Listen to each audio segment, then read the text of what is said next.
Hi, everyone, and welcome to the Foster Files, a podcast about animal rescue and welfare. My name is Kelly, and every week I talk about issues surrounding animals in this country and to the people who are passionate about making their lives better.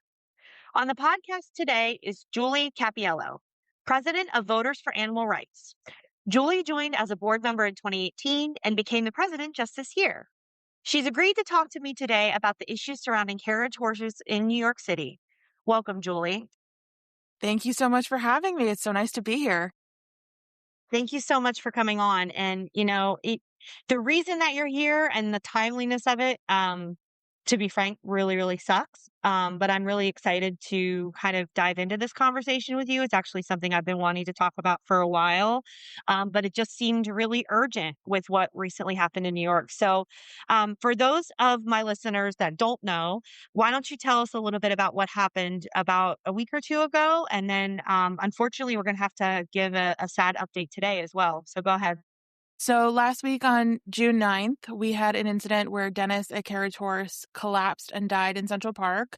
The partial necropsy, which was released by the TWU, which oversees the carriage industry, said that he died from ingesting Japanese yew that was in Central Park. It's a plant in Central Park. But the video that was sent to us, you can see him having his last breaths. You can see the witnesses around him trying to get the carriage off of him as he laid in the street. And you could see the witnesses also crying. There was a lot of tears happening. That's a very heartbreaking thing to witness when you're just trying to walk through Central Park or walk home. And it's just the video has been shared widely throughout social media. Millions of people have seen it, and millions of people are rightfully upset about it, and are taking action to ban horse carriages because we know that it's an industry that is harmful to horses and harmful to people, and we need to see New York City Council pass Riders' Law. Yeah, the video is devastating. I mean, I struggled to watch it. I teared up when I did watch it because I think when you're watching anything suffer to the level that that horse was clearly suffering, it's devastating. And it's really, really hard to see. Um, and unfortunately, our interview is even more timely because a couple of hours ago, the public was made aware that there was another carriage horse incident just today, literally just this afternoon. So, for those that don't know, because today we're recording this on June 17th, it's about 7:15 in the evening on Eastern time. And a couple of hours ago, a news was released that a carriage horse bolted, as horses can sometimes do if they are fearful of something, if they get spooked, just because horses can bolt because they're sentient beings. And the carriage turned over, and a teenager is in critical condition with a head injury in the hospital, presumably fighting for his life.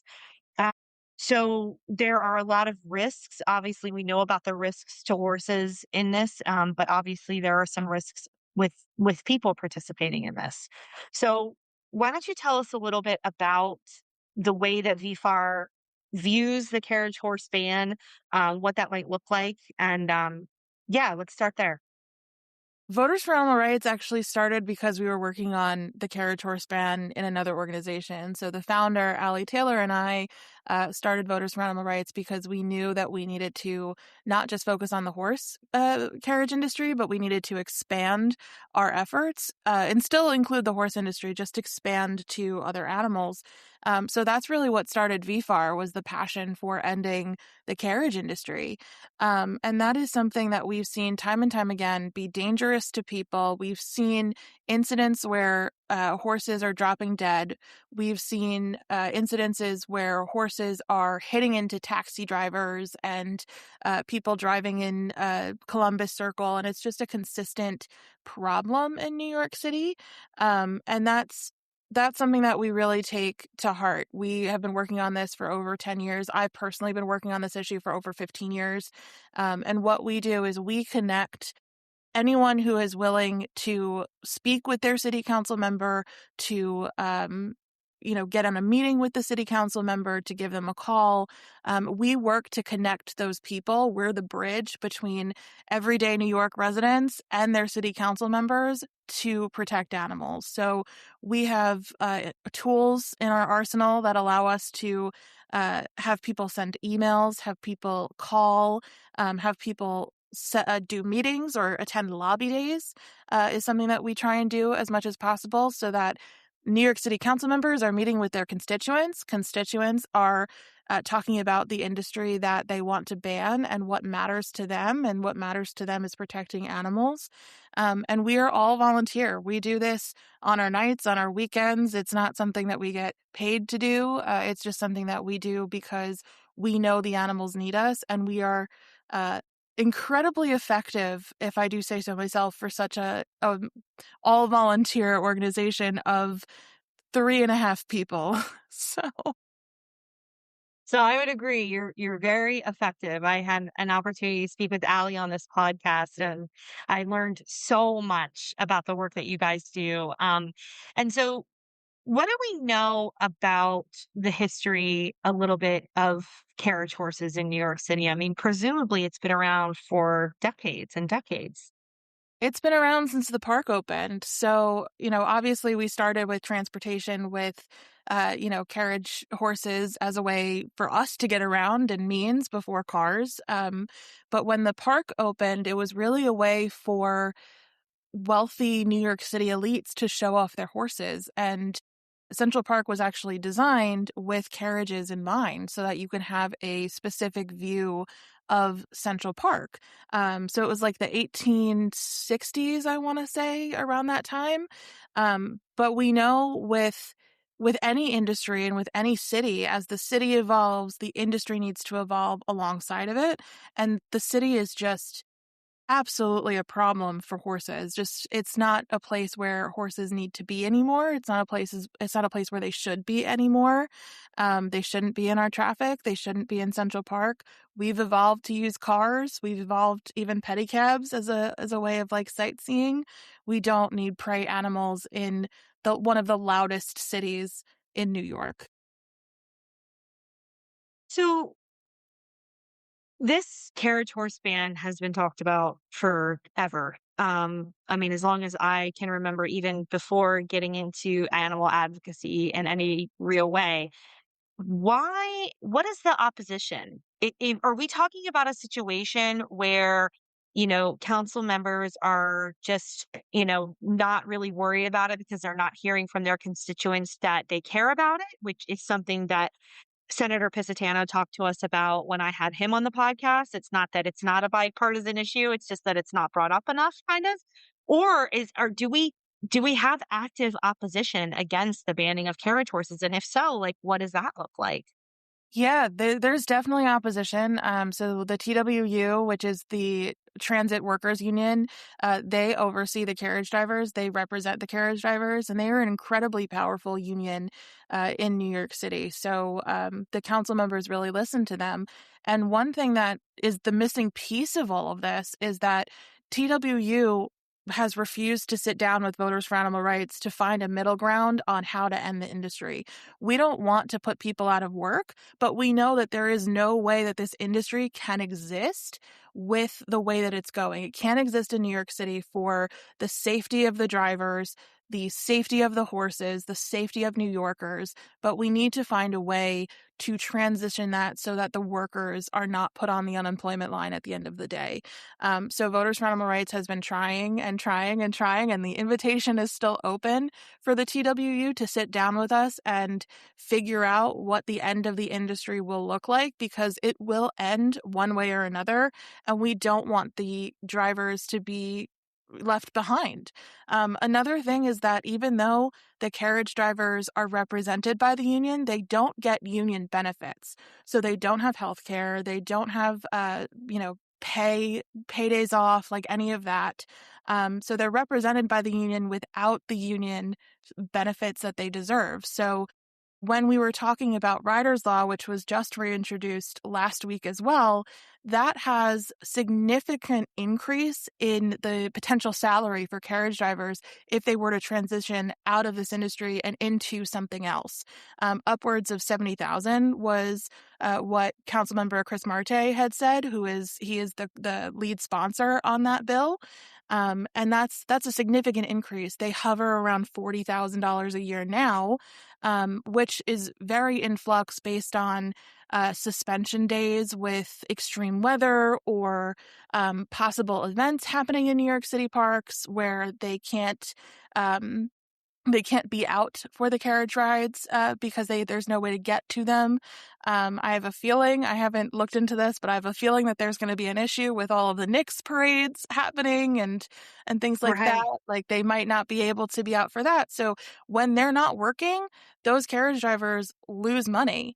That's not great for them. So we want to make sure that we want to make sure that that is a good transition, that they are moving towards something where they have a great salary and horses are not being put in stressful, abusive situations.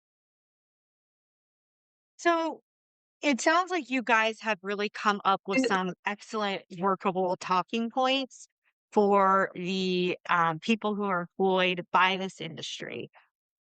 What do you guys envision for the horses if a ban goes through? Because me personally, I kind of see this, and maybe this is uh, the pessimistic side of me, but I kind of see this and I go, okay, well, if the people who are owning these horses, you know, don't care enough about them to make sure that they're not dying of exhaustion in the middle of the street in the summertime, then as soon as we take that ability to use the horse as a commodity, as soon as we take that opportunity away from them, they're really not going to give a damn about their well-being. So what does that look like and how does VFAR plan to help navigate that, as I am certain that you do?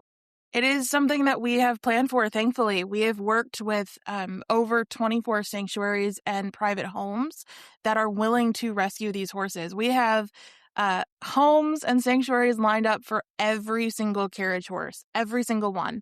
We also have in Rider's Law, if it were to pass, that these carriage horses cannot be sold to go to another carriage industry and that they cannot be sent to slaughter, which is something that is already happening. When a carriage horse is done with their working job in New York City, the majority of the time they're sold to middlemen who then eventually send them to slaughter. And we've seen a number of horses be saved on the slaughter line, and it's Mhm. a pipeline for that, which is not great. We also see a lot of these horses come from farms where they can no longer work on the farm as well. So you're already having an elderly horse that is really struggling already to do any type of work, now pulling carriages in such a loud city, in in traffic where they're dodging cars and getting spooked easily. So that's something that we take very seriously. Our goal is to make sure that the horses are sent to sanctuary, no horses are sent to slaughter, and we stop the pipeline of horses sent to slaughter from the New York City carriage industry.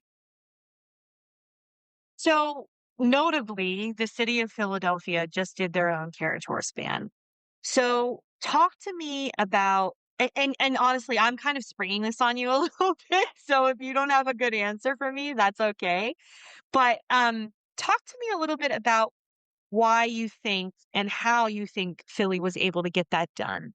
Yeah, well, first off, congratulations to my colleagues at Revolution Philadelphia. Oh my goodness. I'm just going to start that over. So, so first off, congratulations to my colleagues at Revolution Philadelphia for getting that done. They worked incredibly hard on that. Philly is an incredible city. I love going. I love being there. And something that is different from Philadelphia's carriage industry to New York City's industry is that the last carriage business in Philadelphia actually closed in 2023. So there wasn't any horse carriage industry to actually ban. So it was that industry went bankrupt, or that company went bankrupt, and there was no more horses to regulate. So it was Gotcha. a little bit easier, as we have Yeah. active industry, Right. active Well, it drivers, was more owners. about making sure that it doesn't start up again, it sounds Exactly. like, right? And more about making sure that it's not something that can come to happen again. Exactly. It's incredibly hard to stop cruelty when it's already started. That's why Voters for Animal Mm. Rights has worked on in New York State banning octopus farming because that's not an industry that has its hold here. So we can stop the cruelty before it starts. So what happened in Philly is the cruelty stopped because the business went out of business. It went bankrupt, and then they were able to get in there and really stop it from starting again, which is incredibly smart and an incredibly great way to get these bans done and across the finish line. Unfortunately, we have 200 carriage drivers and owners who are still working every single day in New York City, that we're up against. A lot of people who don't live in New York and who don't necessarily know the ins and outs of the way that these political systems work to get these things done are potentially under the assumption that the mayor has say in this, right? I mean, I certainly And was before I talked to Allie a while ago. Um, it's not the mayor, is it? It's the council. It's the New York City Council, yes. Unfortunately, we saw with the de Blasio administration that you cannot ban an industry outright. You have to go through the legal process of having a bill go through the New York City Council, pass the New York City Council in a vote, and then be signed by the mayor. Now, the mayor has some authority here, like he can put in some enforcement measures through executive orders or things like that, but he cannot ban the industry outright. So that's something that we see a lot in our comment section, especially with the collapse and death of Dennis, and now this unfortunate incident where a teenager is in critical condition. We see it in our comment section all the time saying, Mayor Mamdani, we want you to do something about it. And unfortunately, while the mayor has great power in New York City, that's not one of the things that he can do. But he has consistently called for an end to this industry and for a just transition for the workers, which is exactly where VFAR is. We want the same thing. So I have a suggestion. And so I don't think that I have this, incredibly broad, listenership, but I know that I have probably a decent amount of listeners that are not a constituent of New York City Council, right? So for those that are not constituents of New York City Council, I have a suggestion. If Mayor Mondami is the person that you want to reach out to, maybe we ask if he can use his influence to bring the union to the table. That would be fantastic. Yes, that is I something mean that I we mean, he's a powerful, charismatic guy. He's riding that Nixwin high. I mean, I say, listen, Mondami, make a phone call, get him to the table, make sure that they're having this conversation, right? Mhm. Yes, and that's it. That's exactly what we want. And he seems to be on the same page of, I want to get all the stakeholders in a room and have a conversation about it, because the industry does need to end. He knows the industry needs to end. The previous administrations have known that this needs to end. Mondami has said publicly that he knows that it needs to end. It sounds like we need to get some of these two opposing forces in a room to figure out, okay, if we're all in agreement, if this is potentially have bipartisan support on the council, how do we make this end in a way that is going to be the best solution for the horses and the best solution for the people? Because we certainly, nobody that is doing carriage horse rides is as far as, like, selling them and operating them is a millionaire. They're working their butts off too. They're trying to live in this economy and heck, in New York City, which is insane to live in. I don't know how you guys do it. So, we just need everybody to get to the table to get this done. Yeah, and that's been something that we've been trying to accomplish, and we've been, again, calling on the TWU president, John Samuelson, to do that, to just sit down in a room with us and pull up a chair and start that conversation. In no way are we going to get it done over coffee for an hour. It's obviously gonna be a long process. And the carriage industry knows that we're not going away. This issue is not going away, and it's a headache to them. They have to spend thousands of dollars on lobbyists, thousands of dollars trying to protect their brand image. And when an incident like today, or like what happened with Dennis happened, or an incident with Ryder in 2022, they have to rebuild their brand and try and say that they're not harming horses when we can see that these animals are dropping dead on the street, or are hitting into taxi cabs, or simply harming individuals, harming people. And that's something that we really need to start. So it's been the TWU versus the animal rights activists for over a decade, with the New York City Council and the mayor in the middle the entire time. And the middle, the New York City Council is hearing both sides and is trying to figure out a solution that would work for both sides. But when you don't have both sides in the same room with the mediator, that would be the New York City Council, or even the mayor's office, it's really hard for people to kind of come to some sort of compromise. And to be clear, that compromise isn't going to be, oh, the horses can work extra hours, but in cooler hours or things like that. The compromise is going to be, what does the transition out of the industry look like for the carriage drivers and even the carriage owners who own the stables in Chelsea? What is that going to look like for those people? Because again, the industry will end. We're not going away. We're a thorn in their side. It's just, when is it going to end? How is it going to end? And will the carriage drivers be left behind? So, how can people who are not constituents of New York City but are impassioned about this, how can they help? And sorry for the inconsistent noises you guys are hearing on the podcast, but my new foster puppy, Kelly, has decided to climb into my lap, so she is joining us today. So if you want to see a really really cute puppy, make sure you watch this episode on YouTube.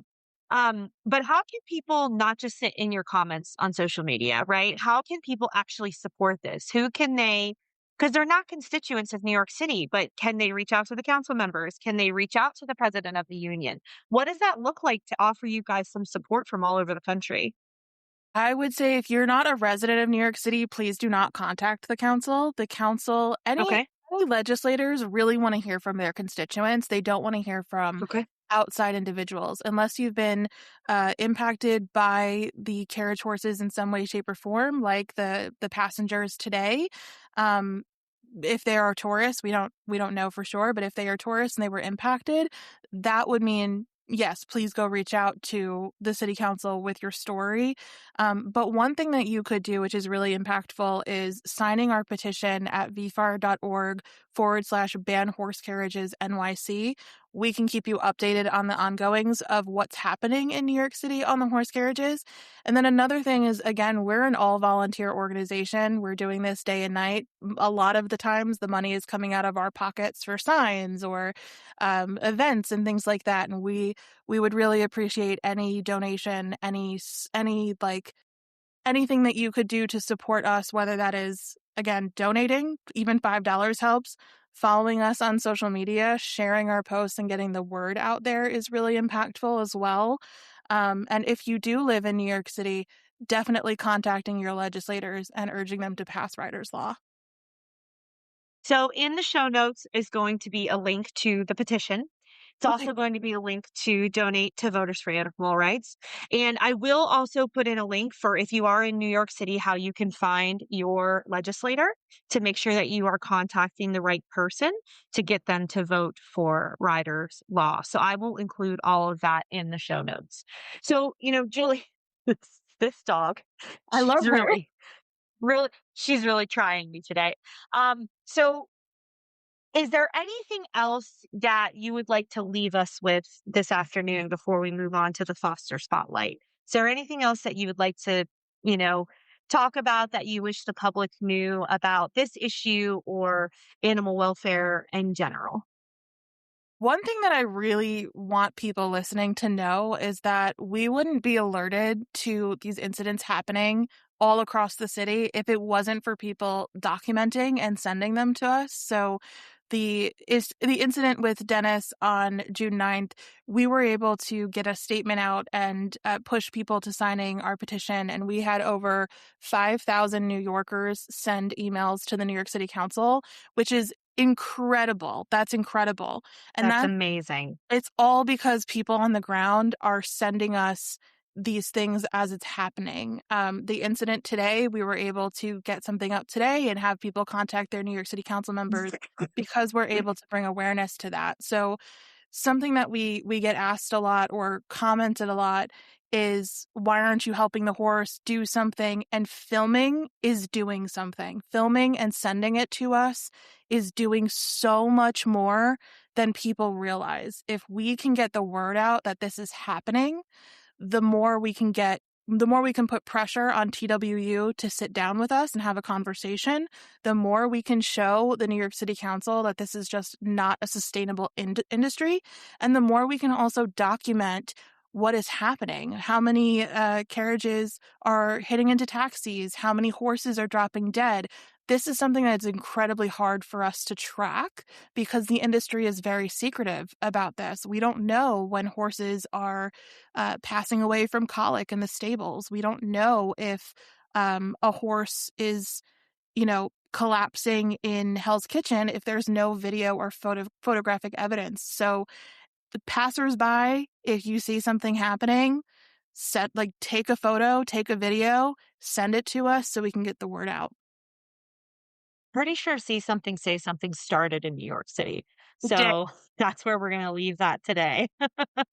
It did. And you know what? I don't want to pull from the importance of the action that we're asking people for today. So I'm actually going to forego a foster spotlight today, because I think that it's just so important that instead of sharing any information about an animal that needs rescued, we really need to get as many people as possible to sign the petition so that we can make sure that we are getting more than one animal rescued. So, Julie, can you please remind people that in addition to checking out the links in the show notes, how they can connect with VFAR? Yeah, you can sign our petition to ban horse carriages at vfar.org/ban horse carriages NYC. You can donate at vfar.org/donate. Or if you're a New Yorker, you can send an email to your New York City Council member at vfar.org/horses. The address that you put in will connect you with your council member, so you won't be sending it to someone who doesn't represent you. And how about any social media that you want people to follow and check out for Voters for Animal Rights? Yes, please follow us at Voters for Animal Rights on Instagram, Facebook, Threads we're on. On Twitter, we are at The Animal Voters. And those are our main platforms. Instagram is one of our most active platforms. So if you can follow us there and hit the links in our bio, you'll be able to follow us everywhere else too. Awesome. Well, Julie, again, I mentioned this when we were not recording, but I reached out to Allie either June 9th or June 10th and said, it's time, we got to talk about this. Get me connected with somebody who can talk about this with me right now, to get this done. And I will be, when you guys are hearing this, it's a week later and we're almost a month out from the incident happening.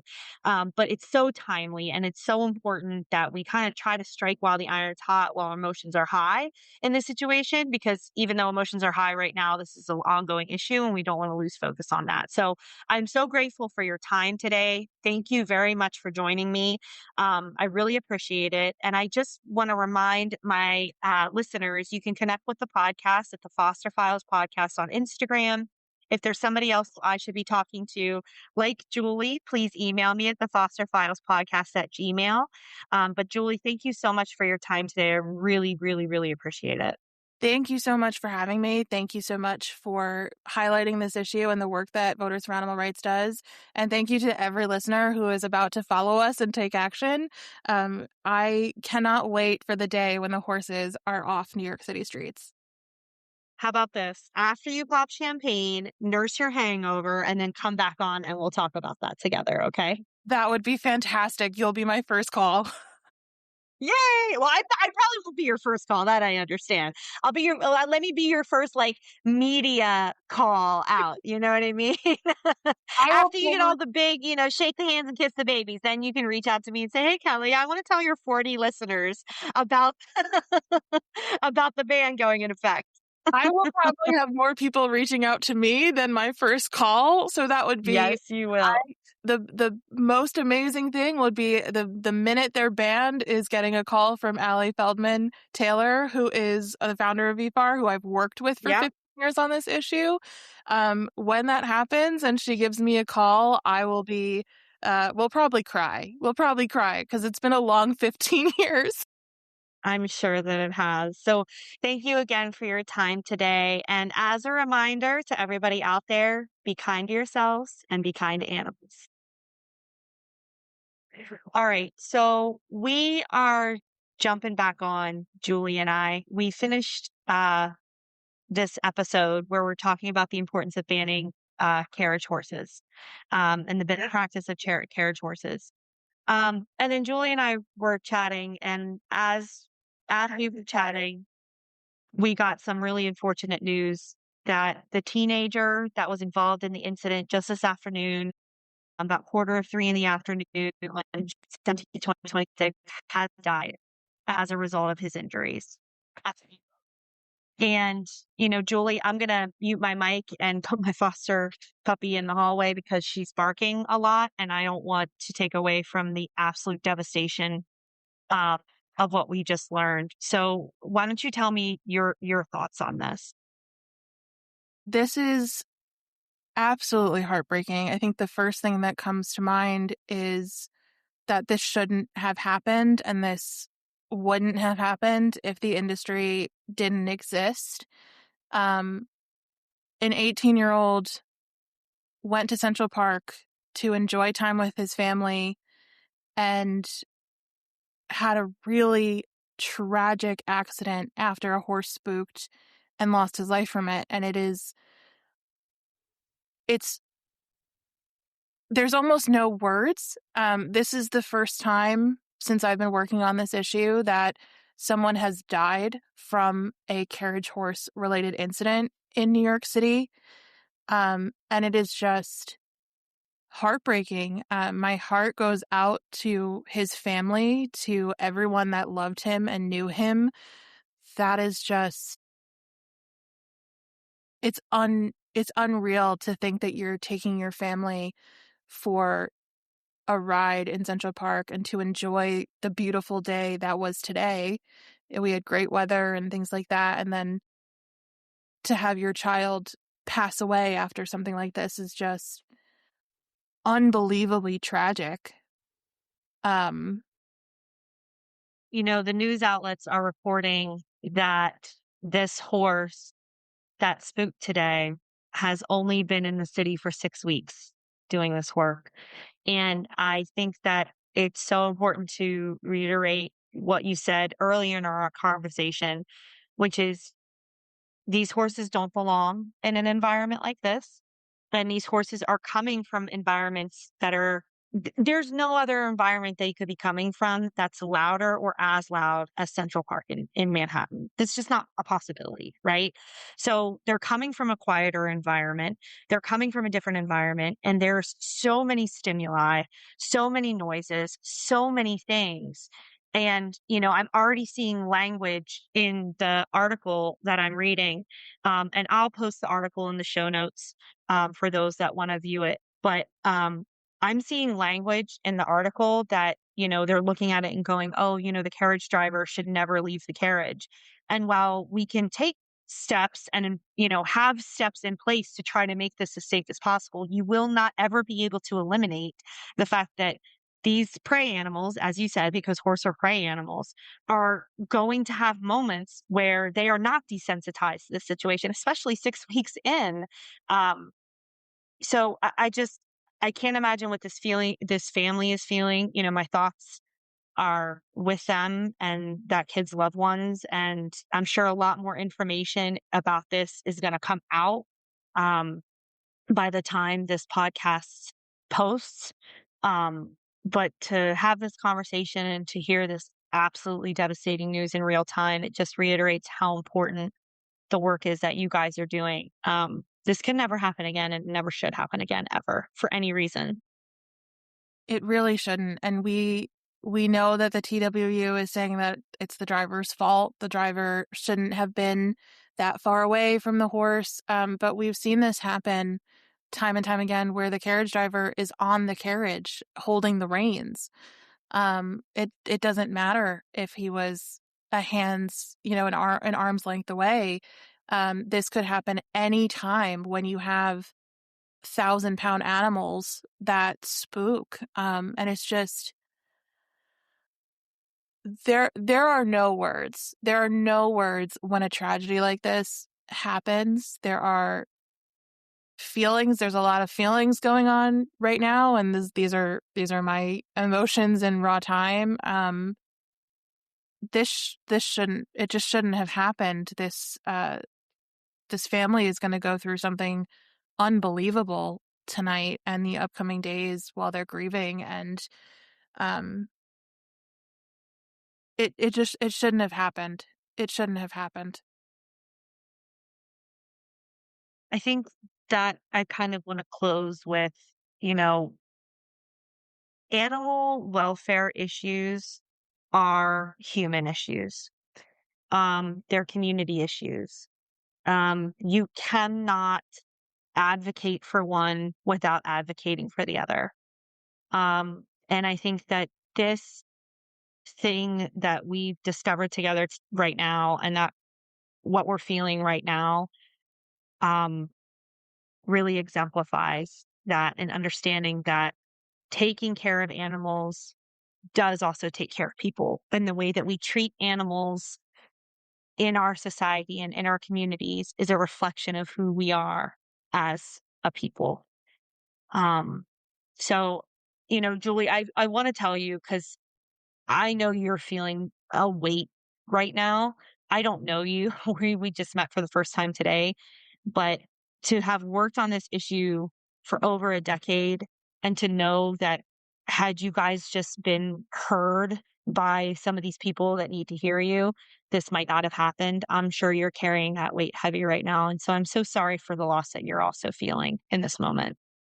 It is it is a lot to take in. My emotions are nowhere near that family's emotions, but it is Of course. you hate when you're screaming about something and you know that you're right, and then what happens, and you're trying to prevent it the entire time. That is as much as I know that I've tried my hardest and my colleagues have tried their hardest to ban this industry, and protect people, it doesn't feel like enough when something like this happens.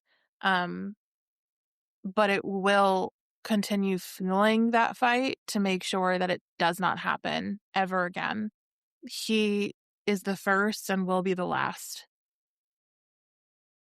So if you haven't already, by the time you're listening to this, if you haven't already gone to the show notes and clicked to sign the petition, do it right now. Do it right now. Not if you're driving, please, not if you're driving.